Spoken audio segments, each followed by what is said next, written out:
우크라이나는 사우디아라비아와 힘을 합쳐 이란의 가장 큰 카드를 빼앗았습니다. 이란이 미국과의 위기에 집중하고 있는 동안 우크라이나는 헐프만에 도달하는 모든 항공다리를 차단할 보이지 않는 네트워크를 구축했습니다. 수년 동안 이란은 저렴한 드론 무기로 중동을 무릎 꿇게 했습니다. 심지어 사우디아라비아에 있는 미국의 가장 전략적인 공군 기지도 이러한 공격에 노출되었습니다. 그러나 우크라이나는 사우디 사막에 10,000개의 음향 센서를 묻어 이란의 가장 큰 이점인 레이더를 피하는 저렴한 드론을 단번에 무력화했습니다.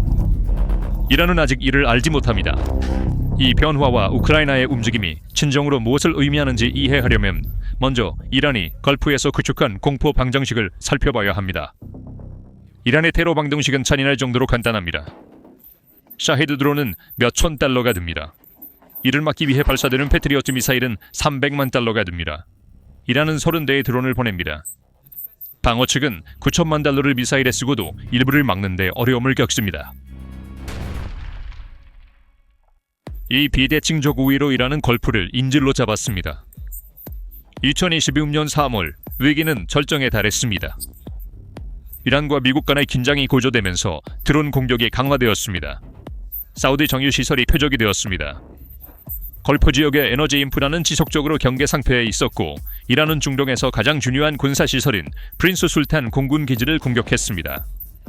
이곳은 시엔트컴이 이란에서 불과 640km 떨어진 곳에서 모든 지역 작전을 관리하는 곳입니다. 이 시설이 없으면 수십억 달러 상당의 조기경보 항공기인 AWACS, F-35 전투기, 그리고 10세대 이상의 KC-135 공중급유기가 있는 이 시설이 없으면 중동에서의 모든 미국 공군 작전이 중단됩니다. 그리고 두 번째 물결이 문 앞에 있습니다. 이란의 드론 생산 라인은 멈추지 않고 가동 중입니다. 걸프 지역의 모든 기지, 모든 시설, 모든 에너지 인프라가 잠재적인 표적입니다. 그러나 이란은 우크라이나의 기발한 움직임을 예상하지 못했습니다. 이는 미국과 사우디조차 할 수 없었던 것입니다. 보통 이 방정식은 이란에 유리하게 작용했습니다.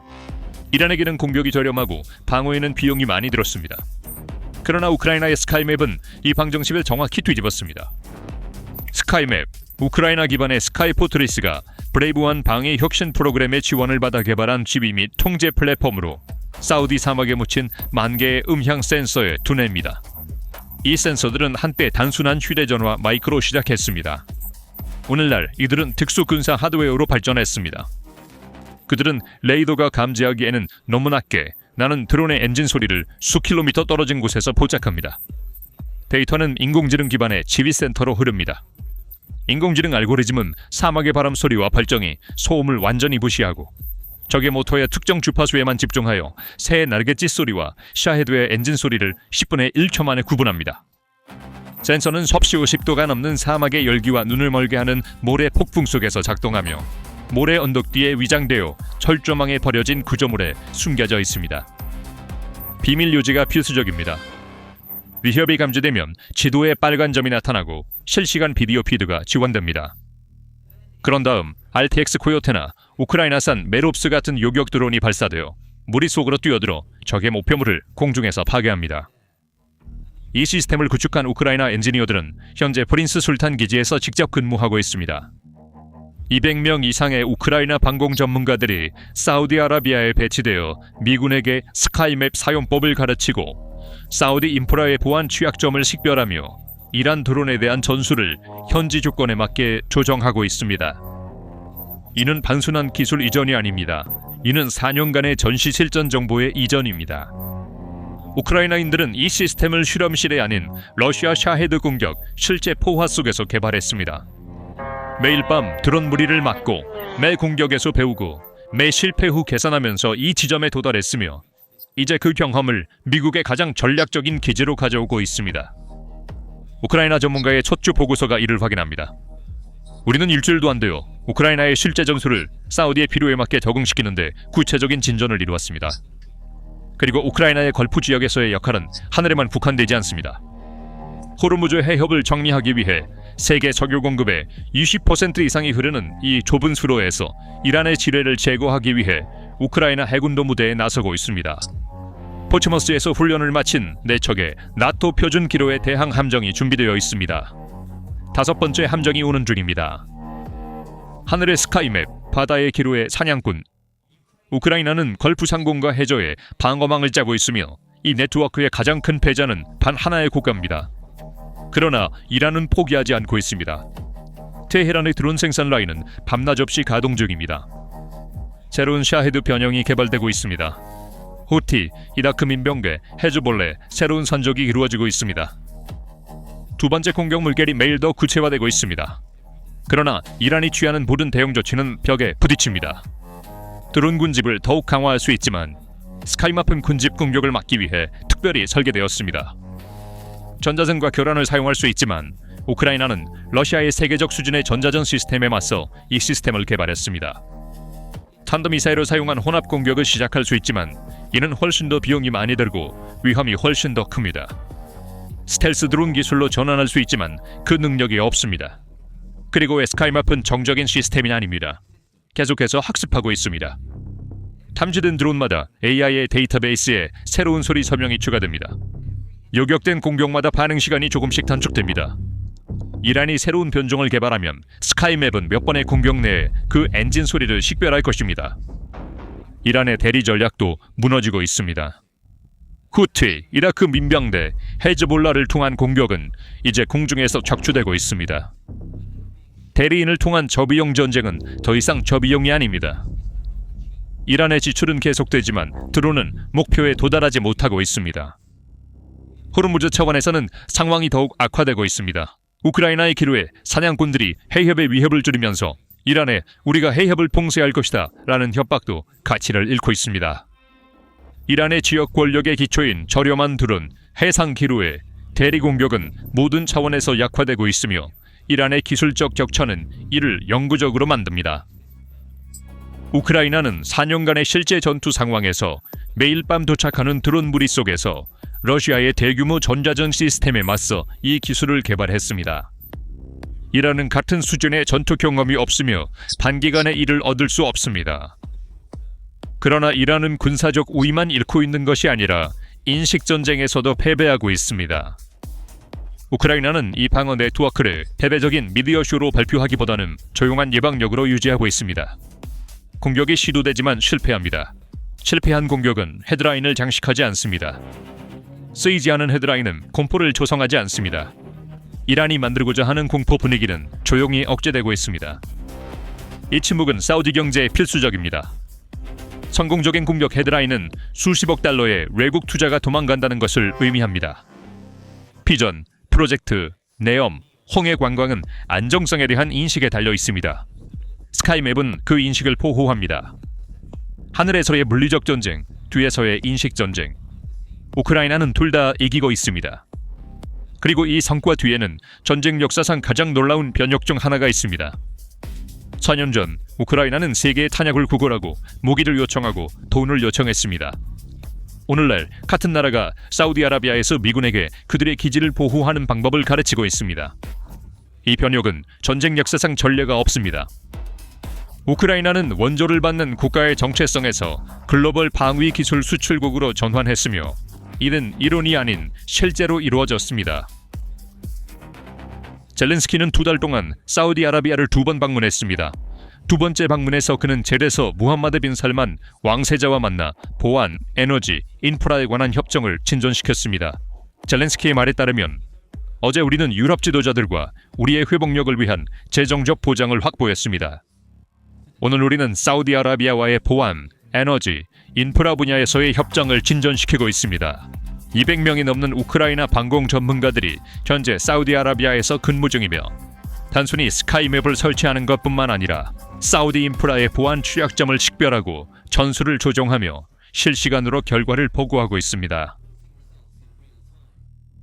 공동 생산 시설, 첨단 전자전 소프트웨어, 인공지능 기반의 방공 라인, 걸프 지역은 우크라이나 기술로 엮이고 있습니다. 그 대가로 걸프는 우크라이나에 현금, 에너지 보장, 탄약 생산 지원을 제공하고 있습니다.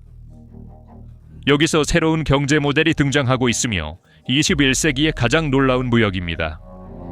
우크라이나는 전투에서 입증된 기술을 테이블에 올립니다. 걸프 국가들은 자본과 에너지 자원을 제공합니다. 전쟁의 가장 암울한 시기에 탄약을 구걸하던 나라는 이제 지성과 혁신을 통해 세계에서 가장 부유한 국가들에게 독립을 청구하고 있습니다. 이 그림의 가장 큰 아이러니는 러시아의 몫입니다. 러시아는 중동 국가들에게 첨단 방공 시스템을 판매하며 미국의 대안이라고 주장하는데 수년을 보냈습니다. S-400, 크렘린의 가장 권위 있는 수출 제품들, 사우디아라비아, 아랍에미리트, 이집트 모두 모스크바의 고객이었습니다. 러시아는 이 시장에서 매년 수십억 달러를 벌어들이고 있었습니다. 이제는 이 시장의 가장 큰 몫을 전쟁 중인 우크라이나에 빼앗기고 있습니다. 세계에서 가장 부유한 석유 국가들이 이제 러시아가 아닌 우크라이나의 문을 두드리고 있습니다. 수년간 중동에서 안보 제공자 역할을 했던 모스크바는 그 역할을 전쟁 중인 바로 그 나라에 넘기면서 지정학적 충격을 경험하고 있습니다. 러시아의 중동에서의 군사적 위신, 수십 년에 걸쳐 쌓아온 명성이 우크라이나의 4년간의 전시 혁신에 의해 무너지고 있습니다. 그리고 또 하나의 아이러니가 있습니다. 아마도 가장 쓰라린 점일 것입니다. 트럼프는 우크라이나에 배치 한 달 전 대중에게 우리는 우크라이나의 도움이 필요 없다고 말했습니다. 한 달 후 미국 군대는 조용히 우크라이나 기술을 도입하고 우크라이나 엔지니어들을 그들의 기지로 초대했습니다. 중동에서 워싱턴의 군사적 위신과 가장 소중한 조종사들의 안전은 동유럽의 음향 센서와 저비용 드론에 의존하게 되었습니다. 이 서사적인 그림은 전대전쟁의 본질이 완전히 변했다고 선언합니다. 더 이상 크고 비싼 것이 승리하는 것이 아닙니다. 똑똑하고 저렴하며 전투 경험이 있는 것이 승리합니다. 그리고 우크라이나는 이 새로운 시대의 설계자가 될 가장 가까운 후보입니다. 이 그림의 영향은 걸프 지역에만 국한되지 않습니다. 세계 무기 거래의 규칙이 다시 쓰이고 있습니다.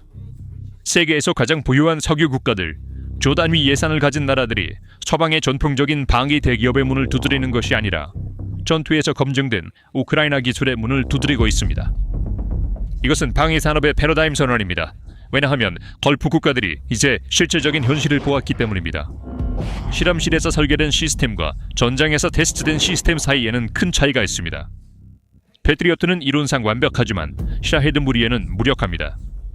스카이맵은 이론상 겸손하지만 4년간의 전쟁 동안 매일 밤 효과가 입증되었습니다. 걸프 왕국들은 더 이상 가장 비싼 것을 선택하지 않습니다.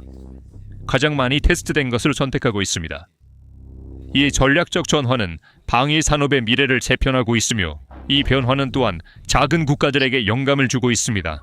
이란 드론에 위협받는 모든 국가, 후티 공격에 노출된 모든 지역, 비대칭 드론 위협에 직면한 모든 군대가 이제 우크라이나를 주목하고 있습니다.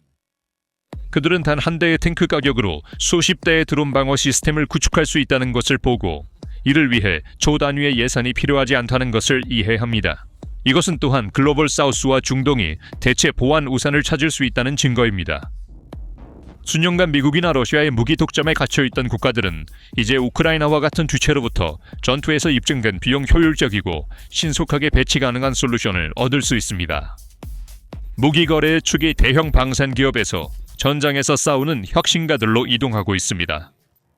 우크라이나는 전쟁의 가장 어두운 시기에 개발된 기술로 글로벌 안보 구조를 재편하고 있으며 이 재편은 한 번 입증된 기술이 입증되지 않은 비싼 대안과 경쟁할 수 없기 때문에 되돌릴 수 없습니다. 게다가 이 경쟁의 결과는 방산 기업의 재무제표뿐만 아니라 세계의 운명에도 영향을 미칩니다. 더 큰 그림은 중동의 권력 균형이 어떻게 변화하고 있는지뿐만 아니라 글로벌 에너지 안보와 동맹 구조가 어떻게 재편되고 있는지도 보여줍니다. 이것은 단순히 우크라이나가 이란에 대항하는 기술적 움직임이 아니라 글로벌 보안 구조를 뒤흔드는 전략적 제스 움직임입니다. 우선 우리는 우크라이나가 이 기술 수출을 통해 확립한 물물교환 외교 전략에 집중해야 합니다. 우크라이나는 걸프 국가들에 판매하는 시스템에 대해 단순히 현금을 받는 것이 아닙니다. 키예프의 주요 목표는 KH-47 킨잘이나 이스칸데르와 같은 러시아의 극초음속 및 첨단 탄도미사일로부터 자국의 영공을 보호하는 것입니다. 걸프 국가들은 수년간 미국으로부터 PAC-2 및 PAC-3 요격 미사일을 대량으로 구매해왔습니다. 우크라이나가 제공하는 저비용 드론 방어막 덕분에 사우디아라비아와 아랍에미리트는 이제 샤헤드 드론에 대해 이러한 비싼 패트리어트 미사일을 사용할 필요가 없습니다. 이 중요한 패트리어트 미사일들은 그렇지 않으면 낭비되고 재고로 남아있을 것이 3자 협정과 교환 협정을 통해 우크라이나 전선으로 재배치되고 있습니다. 이는 외교의 걸작이며 러시아의 공중 우세에 대한 치명적인 타격입니다. 둘째, 우리는 이 기술적 장벽이 세계 경제에 미치는 거시경제적 영향을 검토해야 합니다. 사우디아라비아의 압카이크 시설에 대한 공격은 하룻밤 사이에 유가를 역사적인 수준으로 치솟게 하여 전 세계적으로 인플레이션 압력을 초래했습니다. 이란의 걸프 에너지 동맥을 끊겠다는 위협은 다모클레스의 검처럼 세계 경제에 드리워졌습니다. 우크라이나가 제공한 군집 방어는 사우디 아람코와 같은 거대 기업의 시설을 보호함으로써 이 검을 산산조각 냈습니다. 걸프 지역의 에너지 생산 인프라가 이란 드론에 대한 면역력을 갖추면서 글로벌 석유 공급 안정성에 유지되고 브렌트유 가격의 위험 프리미엄이 감소하고 있습니다.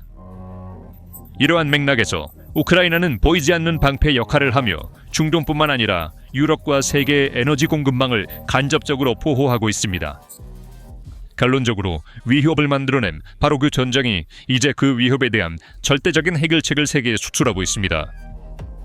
1991년 걸프 전쟁 동안 사담의 스커드 미사일에 대응하기 위해 배치된 미국의 패트리어트 미사일은 30년 동안 중동에서 워싱턴의 패권을 확립했습니다.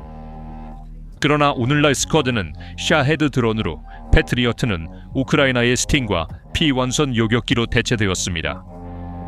역사는 반복되고 있지만 이번에는 워싱턴이 아닌 키예프가 기술적 천재성과 눈에는 눈이라는 교리로 이란을 그들의 게임에서 체크메이트하고 있습니다. 혁신은 무력에 대한 절대적인 승리를 거두었습니다. 4년 전 우크라이나는 세계에 도움을 요청하고 있었습니다. 오늘날 미국은 가장 전략적인 기지를 보호하기 위해 우크라이나로부터 기술을 수입하고 있습니다. 걸프의 가장 부유한 국가들은 수십억 달러 규모의 방위 협정을 체결하고 있습니다. 수년간 세계를 위협했던 이란의 가장 저렴한 무기, 드론 군집이 조용히 무가치해지고 있으며 러시아는 수년간 중동에 판매했던 무기 시장을 자신이 싸우고 있는 바로 그 나라에 잃고 있다. 전쟁은 우크라이나를 파괴하지 않았습니다. 우크라이나를 글로벌 방위 강국으로 변모시켰습니다. 이 변모는 단지 걸프만을 다시 쓰는 것이 아니라 전쟁 자체, 무기 거래, 그리고 글로벌 권력 균형을 다시 쓰고 있습니다. 세계에서 가장 비싼 미사일도 할 수 없었던 일을 사우디 사막에서 조용히 작동하는 10,000개의 마이크가 하고 있습니다. 그리고 그 마이크를 설치한 엔지니어들은 4년 동안 자국의 하늘을 보호해온 나라 출신입니다. 워싱턴이 조 단위의 국방 예산으로 해결하지 못한 것을 우크라이나는 4년간의 전시정부로 해결했습니다. 이 현실은 현대전쟁의 가장 큰 교훈을 제공합니다. 권력을 결정하는 것은 예산이 아니라 경험입니다. 그렇다면 우크라이나의 기술적 변혁이 전쟁의 경과에 얼마나 영향을 미칠 것이라고 생각하십니까? 댓글에 의견을 공유하세요. 채널을 구독하고 알림을 켜서 PPR 글로벌의 최신 분석을 받아보세요. 저희를 선택해 주셔서 감사합니다. 영상은 여기서 끝나지만 저희의 분석은 계속됩니다. 장거리 운전이나 하루 중 휴식 시간에 팟캐스트처럼 편안하게 PPR 글로벌의 상세한 파일을 듣고 싶으시다면 저희의 스포티파이 채널로 초대합니다. 지금 설명에 있는 링크를 통해 우리의 스포티파이 계정을 팔로우하고 어디서든 어떤 상황에서도 세계의 의제를 놓치지 마세요.